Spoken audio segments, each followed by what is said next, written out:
প্রভুকে অসংখ্য ধন্যবাদ জানাই, সকলকে জানাই জয় যিশু। এই মুহূর্তে বাক্যের যে পর্বগুলো চলছে সেটা হচ্ছে প্রভুর জন্ম বৃত্তান্ত।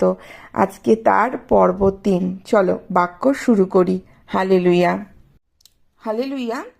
আজকে যে বিষয়টি তোমাদের সাথে শেয়ার করব আমাদের সকলেরই জানা, তবুও ঈশ্বরের বাক্য প্রতিদিনই তো আমাদের কাছে নতুন। তো লূক লিখিত সুসমাচার তার 1 অধ্যায় 26 থেকে আমরা যদি 38 পদ অবধি দেখি, তো ঈশ্বরের দূত গাব্রিয়েল মরিয়মকে মনোনীত করছে।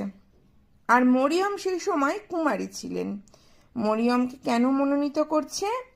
30 পদে বলছে, ভয় করিও না, কেননা তুমি ঈশ্বরের নিকটে অনুগ্রহ পাইয়াছ।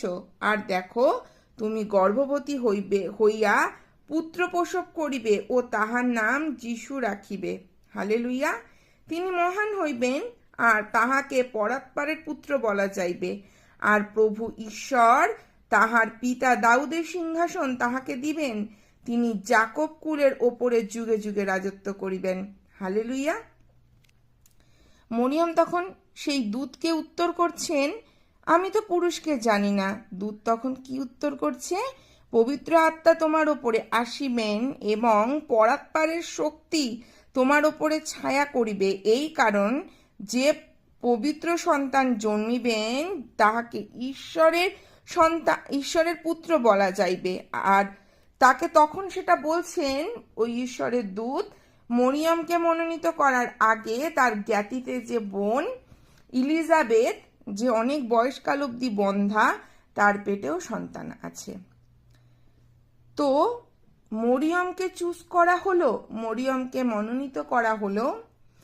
মরিয়মকে মনোনীত করারও বা প্রভুর জন্মের 700 থেকে 800 বছর আগে যিশাইয় ভাববাণীতে কি বলা হচ্ছে প্রভুর নামে?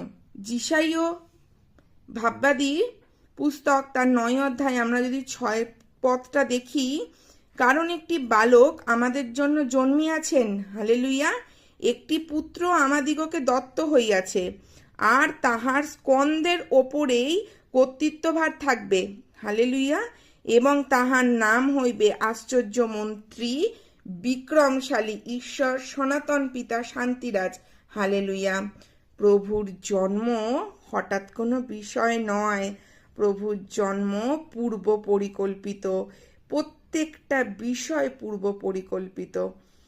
আমার ভিডিওগুলো যদি তোমাদের ভালো লাগে অবশ্যই চ্যানেলটাকে একটু সাবস্ক্রাইব করো,